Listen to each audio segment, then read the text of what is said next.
Hey, Mike. Hello. Hi, Mike. Welcome. I'd like to welcome our panelists. We just heard an inspiring presentation by the head of the IMF and the fact that government agencies around the world and leadership of the World Bank, IMF, and many others have responded at an unprecedented level to support the world's economy, focused our attention on those areas of the world that need support more than others, making sure that when we come out of this, we have a more fair distribution of income, and we focused on the environment at the same time. So this session is entitled Capital Markets in a Time of Global Disruption. And we couldn't have better panelists with Lara, Scott, and Steve that are joining us today, and will give us all different perspectives. Maybe we'll start with yourself, Steve. Credit markets, equity markets seem to be giving us different messages at the same time, particularly in the US. The US has responded with responses we saw in Europe by the buying up of securities. What are your thoughts today? First, Michael, thank you for having me here. It's great to be part of this. It's a great program. If you turn to slide 11, I get to be the first person to call up a slide. Well, Stephen, some of your slides over the past few decades have made the Hall of Fame. So, oh, good. I'm excited to see the Hall of Fame rolled out. But if you turn to page 11, you'll see that the high yield is about the top quartile. Within high yield, contrast that with, we were trying to think of a variety of ways to express the equity market. And whether it's looking back on PE or price to book or enterprise value to sales, a variety of measures would suggest that the equity markets are pretty fully priced and are embracing that this will be somewhat of a V recovery, also embracing some of the winners and the losers that Kristalina talked about in this recent market, whether it's Amazon and Netflix, et cetera, being the winners. Contrast that with with debt, and particularly, I think high yield is probably the most fair expression of value. We're much more skeptical about the nature of the recovery. You might say, well, loans look like they're cheaper, but the loans of today are significantly riskier than the loans of prior decades. In fact, if you look at the percentage of double Bs in the loan index are lower than the double Bs in the high yield index, which was not the case in 2008. It was actually flip-flopped. So we think the debt markets are more skeptical about the recovery. Specifically in the debt markets, you can get, call it close to 400, a little bit over 400 for double Bs, which you're getting what we think is a pretty good loan to value, call it 30%, and getting a multiple over the risk-free rate suggests that there's a pretty good margin of safety in the debt markets, and certainly relatively to the equity markets. And in the absolute, that's historically been a decent place to be. So for double Bs. So we think it's really a tale of two cities.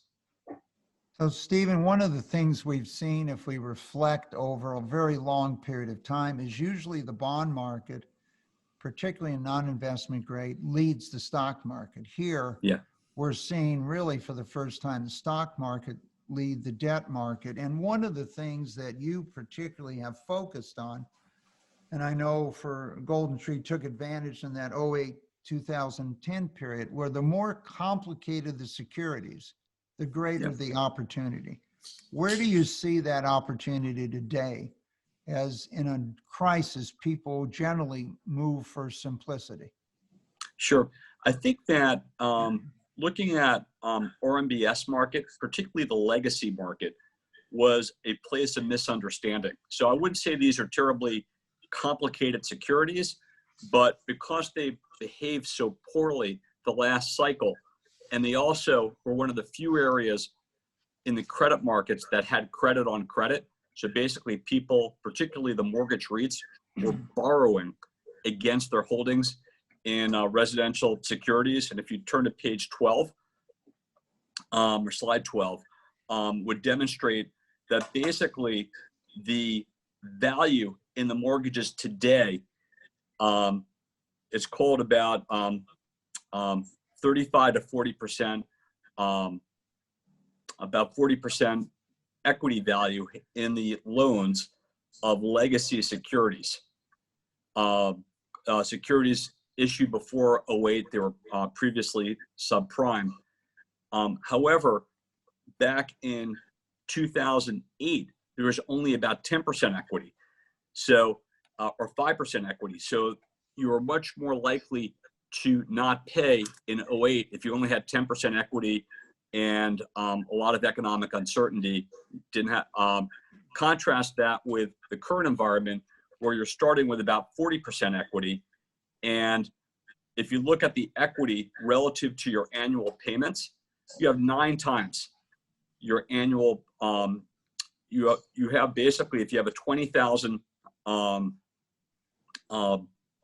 I guess, per year payment, and you have an equity value of around 180,000, you're going to feel pretty good about figuring out how to pay your mortgage, or certainly sell your home before you default. So we saw that these opportunities had gone from basically 95 cents on the dollar to around 50 cents on the dollar. And so that was something that we viewed as people were looking backwards to the last crisis of a place of an asset they didn't want to own relative to how much more creditworthy these securities have become over the last decade or 12 years. So that would be an example of something that we thought was a didn't make sense opportunity in the current environment. There were a few others, but that would probably jump off the page of a better situation versus the last cycle. Thank you, Stephen. I'll come back. Laura, first, before you begin, I want to thank you and your firm for keeping financial markets open. You might even comment what you were thinking about at the time. Your firm has become a leader in trading of credit in the world, among other types of securities. On the other hand, during this crisis, you had a focus on your own employees around the world, and you had a slew of borrowers all over the world with varying response by industry, et cetera. And I do know one of the reasons that GoldenTree got so focused on RMBS was Credit Suisse. So you showed them the light. Thank you. Take us inside the management and the leadership of Credit Suisse as you think back over the last few months and today, how you look forward. Oh, thank you very much, Mike. I really appreciate it. And I know we'll get around to it. Thank you for this forum. I know it's extraordinary times, but it's great to be here. Yeah, it's definitely been an interesting time. And I guess I would make a couple of just general points on top of what Kristalina made, which is, I think it's such a unique time to reestablish not only how we invest, but to reestablish the trust and the global collaboration that, frankly, I think had completely broken down, not only with the financial institutions, but also with governments. And so in terms of the early days of the crisis, a couple of those themes came forward for us very quickly. First of all, as you've discussed, the markets over the first few weeks were incredibly turbulent. We had a significant number of our clients come to us, as you would imagine, more on a defensive level, needing that much needed liquidity to get through what they found to be the potential for uncertain times. And what was interesting about that situation was, even though we're a Swiss-based organization, we obviously have very strong franchises around the globe. But we were extending credit in a number of different locations and liquidity. In essence, forcing a lot of our regulators to recognize that in a crisis like this, even though they'd like to keep everything ring-fenced, it's incredibly important that all banks can come to the aid of their clients no matter where they are. And as you know, as a Swiss institution, we are very well capitalized and have an incredible amount of liquidity. So for me, while the central banks were so important and there was such a strong amount of support provided, and I think if you call up slide 4, what was interesting and what we all know now is that this was done across the globe by all developed markets very, very quickly. But I think at the same time, what you also saw were the banks collaborating with those governments. And in fact, we were very proud at Credit Suisse to actually be one of the architects in Switzerland of what has turned out to be one of the most successful and fastest responses to the COVID situation in terms of our small medium enterprise facility, which I believe you've discussed on a previous panel with us before, where we basically worked with the Swiss government to extend up to $20 billion initially. That was then doubled to $40 billion to small medium enterprises, restaurants, hairdressers, etc. They could get that credit online literally in several minutes. So again, leveraging digital to get money to the organizations and clients that needed that very quickly. And as a result, I think the situation in Switzerland stabilized very quickly. So it's not just the traditional liquidity that obviously we all made available to our key corporate clients, but also some of, I think banks, again, are playing a very important role in working with governments, reestablishing the trust in our responsibility during this crisis to come up with new ways of getting help to our clients more quickly. So I think that's been very important. In terms of just credit in general, we're obviously in that phase of the crisis, I would argue, where many of our clients are actually looking to take advantage of the environment. And I do think that, as Kristalina mentioned, if you're in a weaker environment, you're looking to stabilize your balance sheet. If you're in a position of strength, you're looking to take advantage of your position. And so we are continuing to see clients either need to restart their businesses with additional liquidity, which I think is very important for the financial sector to think about. Again, round 1 was defensive. Round 2 now is offensive. How do we restart these companies, their supply chains, their working capital? So we're seeing a lot of that around the world. But again, also many of our clients looking to take advantage of what they see as dislocations or opportunities to invest.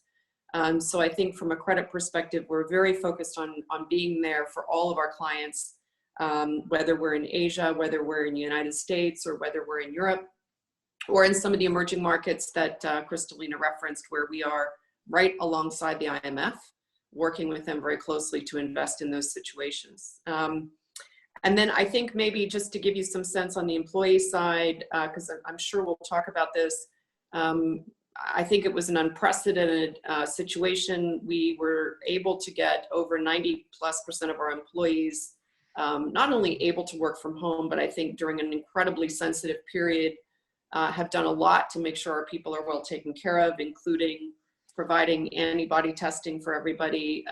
But I do think that firms will structurally continue to think about a new balance, a new contract between their employees and the firm. And I think one of the most interesting things for me as we think about where industries will shift is, where are those new contracts rewritten? Where are those social contracts rewritten between banks, governments, and economies to basically recast how we operate going forward? And I do see, at least from a Credit Suisse perspective, we have begun to reestablish a very different relationship with our employees even through this crisis. It's something we will actually look to extend as we go forward. And so, I would say from a leadership perspective, I was certainly really proud of our organization as it had to really rethink its role within Switzerland, within many of the markets it's operated with its clients, to do things that are on very short notice and under very difficult conditions, I think life and death for some of these people, these clients, and these employees. So it's a fascinating time. And I think while I didn't know what Kristalina would said, I cannot agree more that we really are at a tipping point where the financial markets can make an incredible difference if we choose to, in which direction, the world goes. And that's certainly how we're thinking about it at Credit Suisse. So Laura, a couple things. One, in talking to your employees that ran trading desks, had to raise capital for people, I think even they were amazed on how seamless it was that they could operate. When you think of the close proximity of your traders, sales, research groups on trading desk, that they could execute and communicate from a distance. Do you see that this will change how you operate in the future? The short answer is absolutely. And I think what's interesting about what you're saying, Mike, is that for a firm like ours, who's in the wealth management business with incredible investment banking, our clients needed advice. I mean, never in recent history have we seen such influx of uncertainty, therefore need for high touch advice. And so in a way, you would expect that the pressure on that proximity would have meant that what we achieved would have been impossible without major damage to our client relationships. And in fact, we did not have that happen. And so we are absolutely thinking about whether there is a better way to have our employees, work. We talk about work being something you do, not a place you go all the time. But I think that we have demonstrated that we can maintain our client relationships and the proximity and the benefits proximity brings without necessarily always being in close proximity to one another. And I think the dependency on good, strong technology tools, good relationships with our clients, all of those things really came to bear during the crisis, but it's absolutely part of the strategic thinking going forward, that we will be reshifting our expectations for people and what coming to work really means. Thank you, Scott. I think back to the financial crisis of 08, 10, and I think of your role in advising governments as to what they should be doing, and also the insight you had in many of the new securities that were created, such as Build America bonds. Take us back and contrast what you were talking to government about, say in 08, 2010 period, and what you're been talking to government about in this year.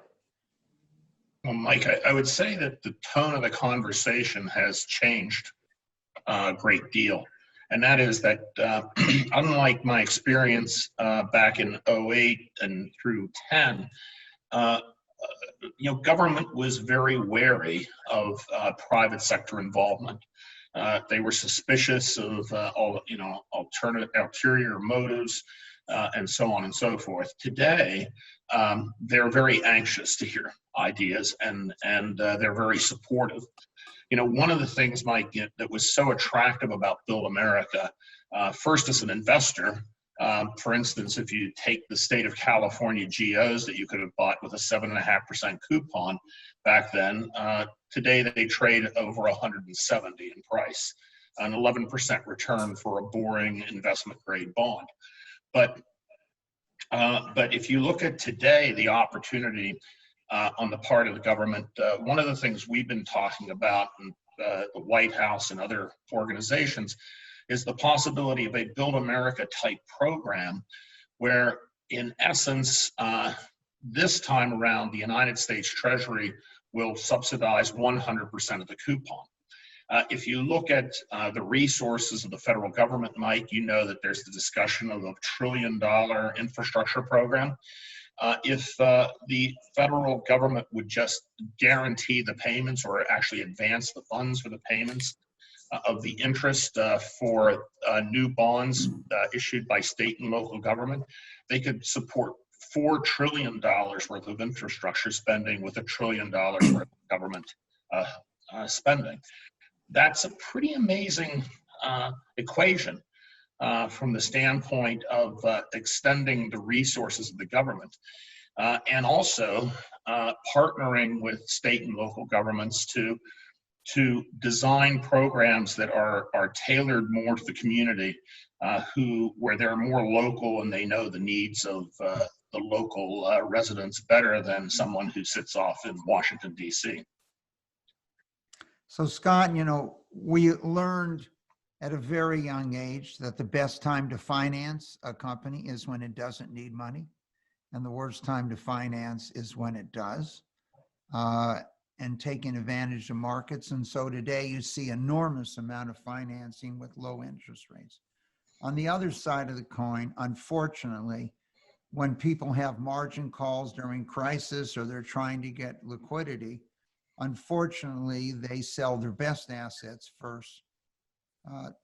Tell us, as you've seen this opportunities unfold this year, have investors often sold their best assets? Yes, Mike, I think that actually happened, unfortunately, one more time. And that is that prior to the corporate bond purchase program announced by the Federal Reserve, a lot of investors, as Steve pointed out, investors who are in the mortgage market were forced into liquidation of their highest quality mortgage securities at distressed prices. I think there's a lesson here for us to learn as investors and as businessmen, that liquidity and locking in liquidity when it's available is really tantamount to protecting yourself from market dislocations.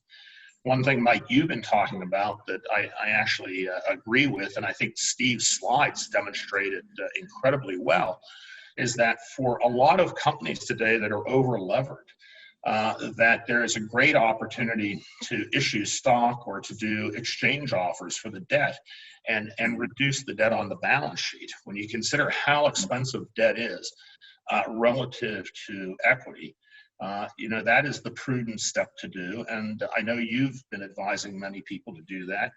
And it's, I think, a critical element, because as these businesses are becoming more and more highly levered, that they're running a risk that in the next economic downturn, they're going to face severe financial problems if they don't fix their balance sheets when they have an opportunity. So Scott, I think, as you well know, I wrote my master thesis on this concept that if you, in a period of high interest rates or crisis, if you deleverage, your enterprise value actually goes up by doing. I'd like to turn to a name that was very close to me early in my career as an anecdotal example of something I know you really participated in, and that's Boeing. Approximately 50 years ago, airlines and aerospace companies were in serious financial difficulty.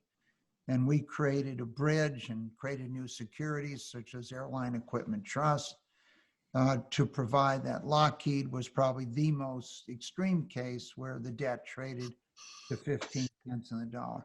Take us back to the financial markets and the role they played, and investors such as yourself and Lara and Steve in Boeing. Well, you know, it's interesting, Mike, if you look at the recent announcement of the corporate bond purchase program, at the moment that was announced, Boeing was looking for or discussing a $75 billion government bailout. Subsequently, the confidence that came about as a result of the new purchase program allowed Boeing to recapitalize themselves. So, you know, I think that the use of the private sector here to recapitalize a lot of companies has had a really meaningful impact. But I mean, Steve, you probably have some insights here. Thanks, Scott.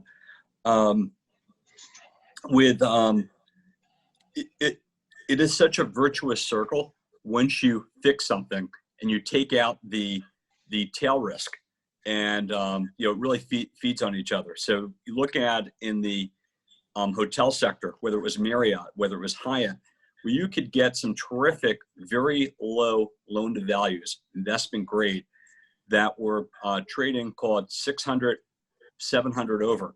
And then they issued debt, so they got additional liquidity. And then they quickly, when they tightened significantly, the equities went up, and you just saw everything happen. So very good virtuous circle. And I think you see it somewhat in the cruise industry, a riskier outlook given you're not really sure when you're going to be able to sail. But I think that in general, in the leisure sector, you saw a lot of that. I think in the, I think when you're a supplier like Boeing is to an uncertain industry, or an industry where there are uncertain prospects, at least short term, you have a lot of uncertainty. And because of that, it's an opportunity.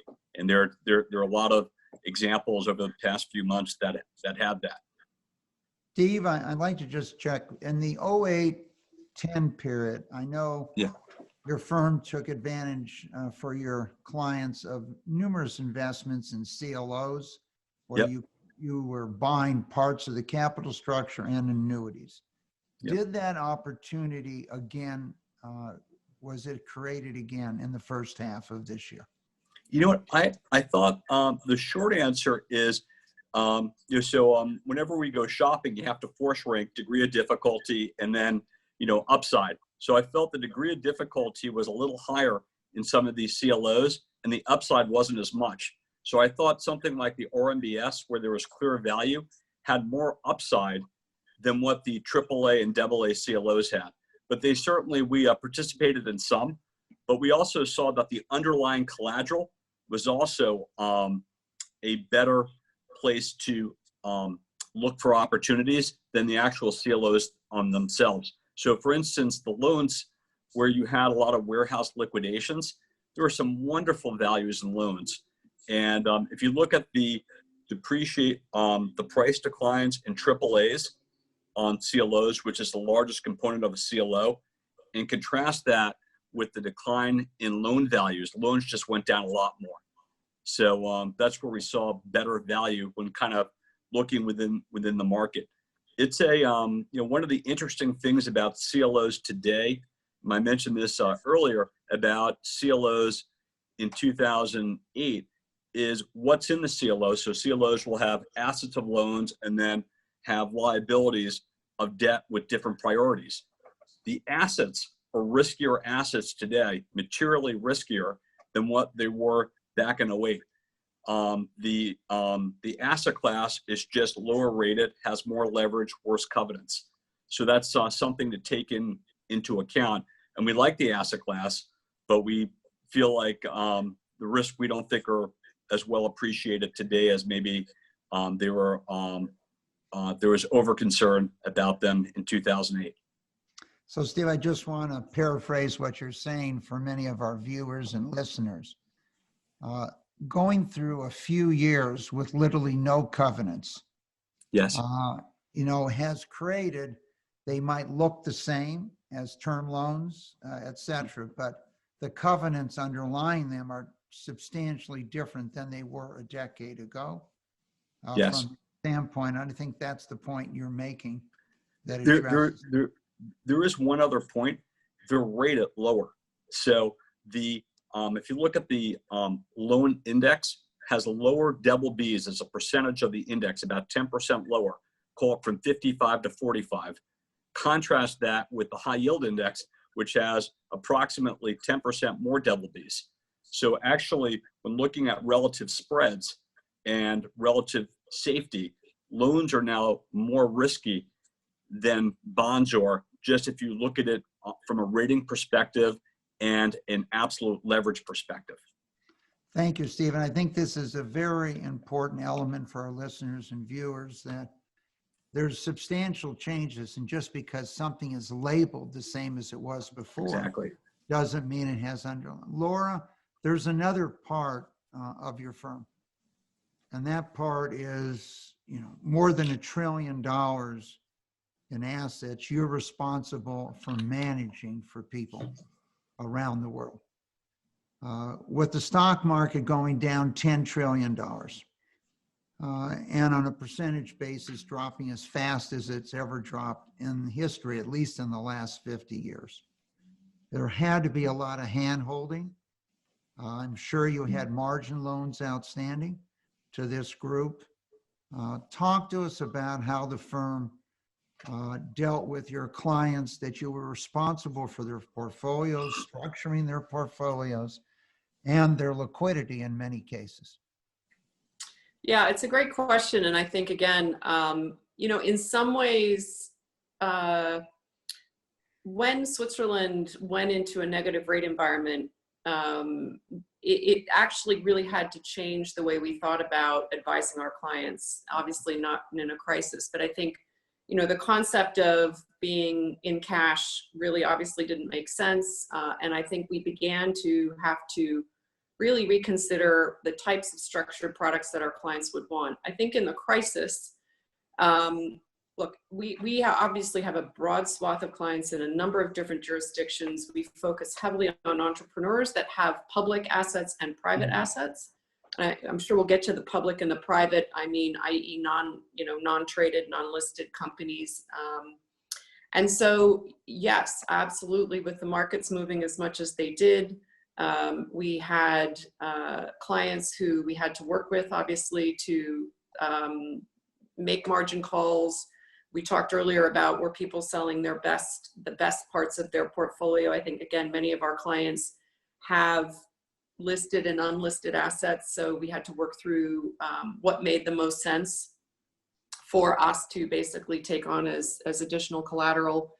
And there were definitely days where, you know, it was, I think, just due to the sheer volume, a pretty intense period. However, what I will say is, as we've come through this part of the crisis, at the end of the day, our clients absolutely came forward and were able to make all of those calls. We were able to bring in a significant amount of additional collateral. In some cases, you know, obviously getting quite creative with what collateral we were willing to bring in. And I think in particular, our experience in Asia with our entrepreneurs over the last 25 years had given us a good training ground actually for, you know, if you can be with your clients through these periods and you can help them either restructure what they have to be more resilient or take advantage of the markets that they're in to forward their advantage, you know, those are the memories the clients have for the longest period of time. And I think, again, we had learned those lessons in some of the previous crises. So, you know, I will certainly say that, you know, many of those decisions were obviously taken at the top of the bank. But when you're in the client business and when you are certainly serving long-standing, deep relationships, and I think for a firm our size, we establish relationships with clients that we want to keep for a long term. We're not the biggest bank in the world, but we certainly have been around for over, you know, 150 years. And these are clients we select, and we hope they select us to be there over time. So we did have to get creative. And I think, though, the great thing is, as you've talked about in the last few minutes, we believe there will be a real period here of recapitalizations and restructurings. I think we expect to see cross-border activity. Many of our clients actually have looked at going private, given some of the valuations that are out there, which I think is an interesting opportunity. And again, we saw a lot of blending of private businesses and enterprises, and the effect that was having on our clients relative to some of their public advisory portfolios. Maybe last thing I'll say is, you know, we certainly are seeing, again, this rise in the need for very tailored advice based on, you know, not only the nature of what the client wants to invest in, but now given the crisis, the balance between their holdings and their advisory portfolio, their assets, the businesses they're in, and their advisory portfolios. So, you know, for us, we think actually this is a great time for our firm because we can bring that attention, that wealth management combined with what is deep and rich investment banking capability to these clients. We're seeing, obviously, lots of cash alternative structured products, clearly search for yield, which we've talked about already. Lots of interest in, again, as I said, potentially looking at taking companies more private, and then the big restructuring wave that we would expect to see going forward. So we like when high touch advice is needed. That's right up our alley, and I think we're going to be in that period for a long time. Thank you, Laura. So I'd like to cover quickly this, some of these issues Laura has just raised with our group. Number one, Scott, you had actually at one time been co-chair of our global capital markets group at the Milken Institute that has about 25 trillion in assets around the world, those being insurance companies, large family offices, endowments, foundations, pension funds, and sovereign wealth funds. Many of them have actuarial assumptions. None of those assumptions can be met based on high-grade debt today or government debt today. And therefore, where are you going to structure these portfolios to generate a rate of return going forward? So that would be topic one. The public-private markets, beginning in the 1970s, after the what I would call the 1974 crisis, really in the United States, public and private markets have financed the economy. The financial institutions, the banks themselves, as all of you know, carry a very small percent of loans outstanding today on their books. And so the relative valuation between public and private, for many industries, particularly technology today, it's quite possible that public markets value a company more than private markets do. In some areas that you've touched base on, Steve, it's possible that in your experiential businesses, travel, cruise lines, hotels, restaurants, etc., that the public markets have reevaluated and they might be valuing higher than private markets. And so as you look at public-private markets, we saw a dramatic move here with private equity controlling in the United States more companies than are public today, as the companies actually in the Wilshire 5000 that changed its name, but as those companies dropped by 50%. Let's go to yourself, Scott. Compare and contrast public and private markets for us today. How are you are responsible for managing more than $250 billion. How are you going to generate a return for your insurance companies, pension funds, endowments today, and clients? And how do you see public and private markets? Well, Mike, one of the primary things we focus on is trying to provide structured solutions to companies and public sector entities around the world. And through that mechanism, we've been able to, originate securities that have substantially better returns than those that are commonly held by most portfolios. As a matter of fact, if you look at our portfolio mix, it is only about 40% of it would be a bond that you could find in an index somewhere.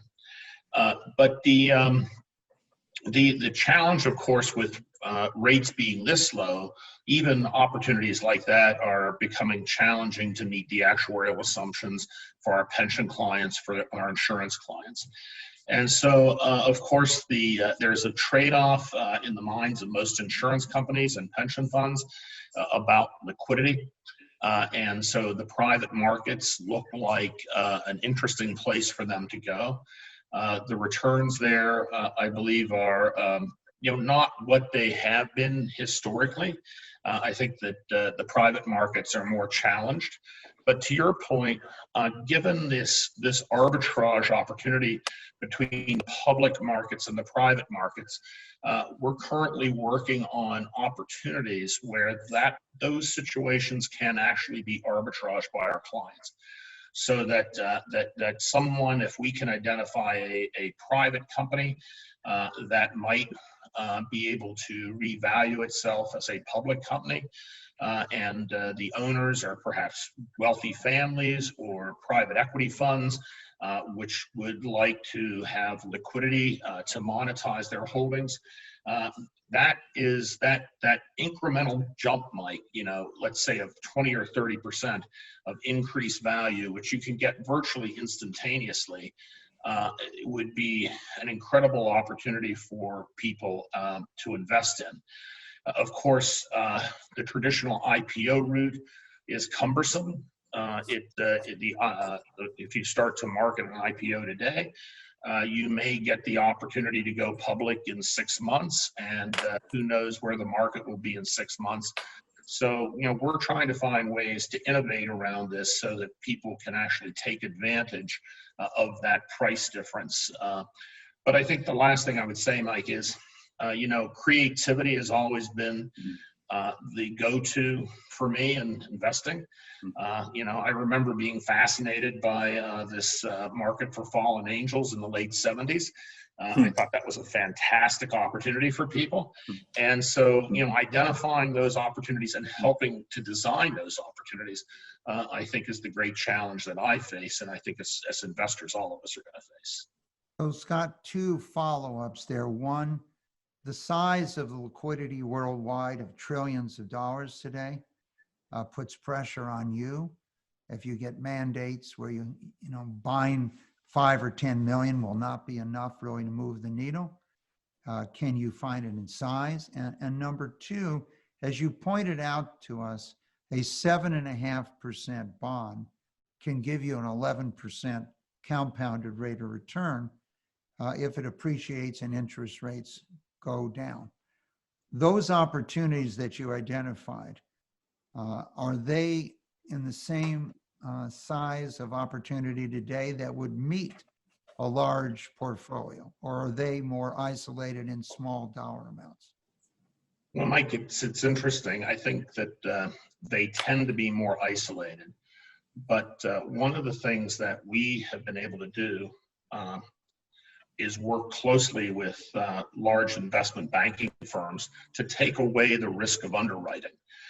And so in this environment, when you have situations around airlines or hospitality companies where it's really critical that deals don't fail, being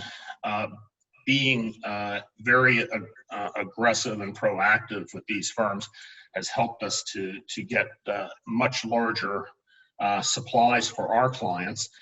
But clearly, as rates continue to fall, as spreads continue to tighten, it's becoming more situational.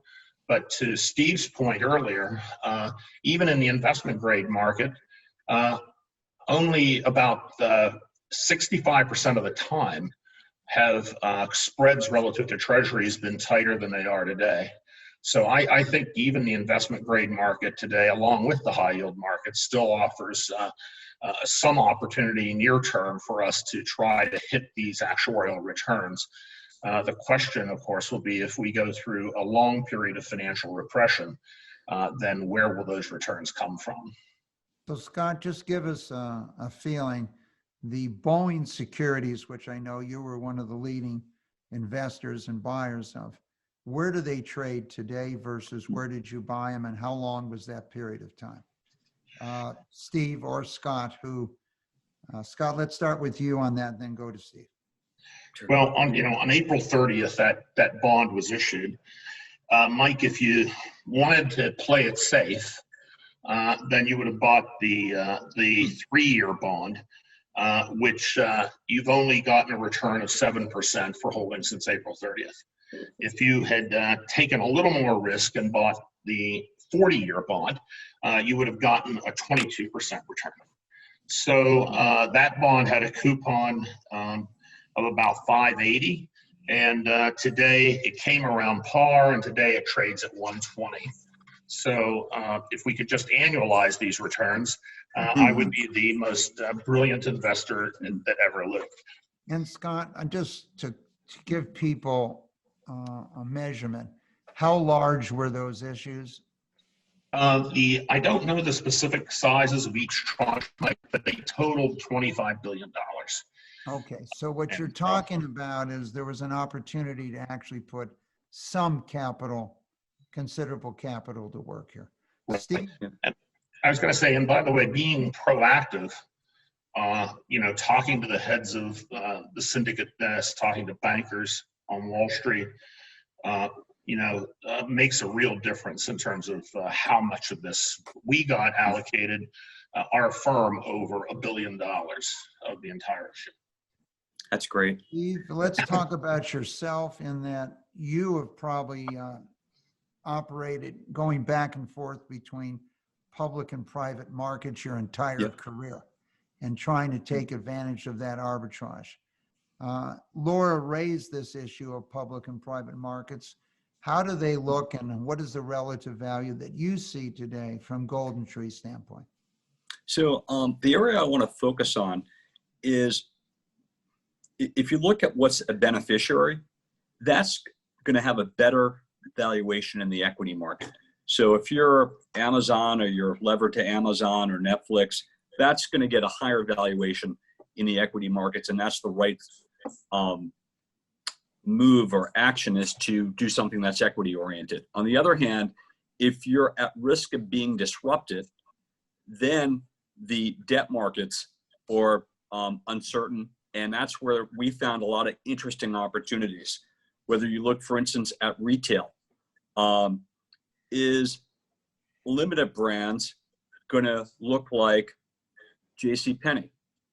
Or does Bath and Body Works more than cover your debt and then some, and Victoria's Secrets is less important? You look at something like Anglo-American, which is a large commodity company that actually did a new issue. It had returns similar to Boeing. Is that going to, how they're going to be able to sell their commodities, their gold, their copper, et cetera? Is there a market for that? What was their existing liquidity?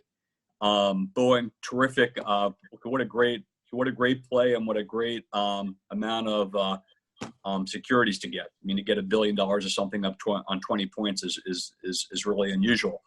I think something like Anglo-American, where there were great liquidity issues, or had a lot of liquidity and wanted just additional liquidity but didn't need it, that was another way to express that opportunity. In terms of the municipals, the municipalities, and specifically like hospitals in some municipalities, or some companies that have special purpose financing that they can get tax-free, we found some real interesting opportunities in municipals in the current environment, where there's a very interesting total return. I think American did one last week that looked interesting, for instance, where you're levered to some of their most interesting assets. And you had a tax-free shield or promoted rate. So we're seeing a lot of opportunities in some of these disrupted industries where we can cherry pick what we think are the survivors or the most likely to survive and give you convexity. So Laura, having a relationship with a client through multiple generations, and you've raised the issue of public-private, and we've addressed it in a number of areas. But many of the clients that you advise have significant net worth in their family over generations, and many of their assets are private. And so as you sit there and look at them, and then many of those that you've taken public might be frustrated by the volatility of the public markets, particularly during March of this year. How do you see public and private markets today? And, we like to all be rational in our decision-making from that standpoint. But when you see a stock go down 50% in a month, and it's your largest holding, one, you hope your banker, Credit Suisse, is rational. And you hope your various family members are rational. Gary Becker wrote a paper, which I read in the mid-1960s and established our relationship, called Why Irrational Behavior Might Be Rational from that standpoint.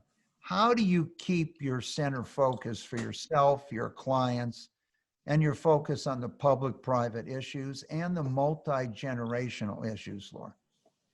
Yeah, it's a great question. And I mean, the first thing I would just say generally is that, to bring it back to where we started, if we don't find a way to have more patient capital in general, we are not going to achieve the goals that we talked about at the very beginning. And, you know, without going into all of the vagaries of some of our market dynamics, you know, I think that that's one of the challenges that we all face is there enough patient capital out there to really invest in some of these major socioeconomic infrastructure shifts? And I think the markets have found a way to tap into patient capital, but from my perspective, it would be nice to see even more. So because some of the behaviors you say you're talking about, it may seem rational over a short term, but clearly, and creates great opportunities for our clients to invest. But I think if you're the owner of that company, you know, there's the vagaries of whether or not you really have the stick-to-itiveness to do the things you need to do to grow your company long term, and where do you find that patient capital? So I think I would just make that general point. Look, I think it's definitely geographic, and it's definitely generational. So, you know, when we look at Asia, I think you're generally still seeing, as you know, first, second generation entrepreneurs, ultra high net worth clients who are much more, I think, much more focused on growing their companies, scaling their companies. There's such huge opportunity in Asia. What we generally see is there's sufficient access to capital by remaining private in many situations. And then where people have gone public, I think there is a bit of a distaste. And obviously we've got Asia has its own distinct market challenges in terms of the volatility we see there, even relative to other markets. So I think there, our clients are interested in more how they grow, how they scale, how they take advantage of that opportunity, and really being quite open to whether they're public or private. I think when you get into other parts of the world where you are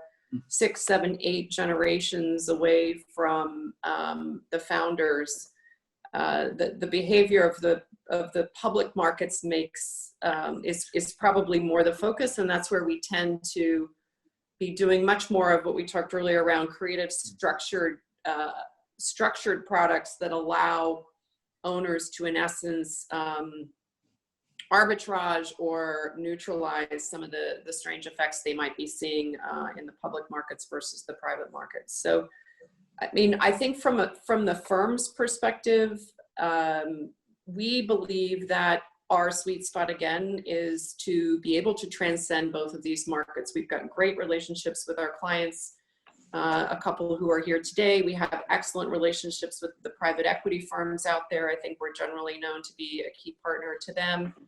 And then coupling that with a huge, as you say, ultra high net worth client base, I do believe that we will continue to better develop that private market network in brand new ways over the coming decades, because it feels to me to be the big untapped opportunity for really bridging that very long-term view of investment in capital that so many people need, including pension funds and other things, with the benefits of having, you know, the access to direct capital in the listed markets. So I would continue to see this as a major source of innovation over the next couple of decades for financial markets. Well, I want to thank you for joining us today in a session that is capital markets in a time of global disruption. And it's nice to have the three of you join us as steadying the storm that we're going, but I just think I want to make sure our viewers understand the enormous responsibility that you've taken on in many ways, Laura, keeping capital markets open at your firm, but also in managing the money, particularly for those foundations, endowments, pension funds, in addition to family offices, that sustain and are often the supporters during the most difficult period. Scott, I want to ask you one question in closing. That's a short answer. The time of government response, compare and contrast it to 2008 and 2010. Is it faster today than it was then? Is it slower? Scott, what's your response? Well, the short answer is it's been much faster, Mike. And the government response was behind the curve in the last crisis. I would say the government so far has managed to stay ahead of the curve, the Federal Reserve, Congress. And the question is, going forward over the coming months, will the fiscal side of the house be able to keep up with the needs, which we're going to have to address? I'm optimistic they will. Well, thank you, Scott. Thank you, Laura. Thank you, Steve. Thank you. Best of luck and good health to all of you. Thank you, Mike. We hope to see you soon in person. Hope to see you soon in person. Thank you. Thank you, guys.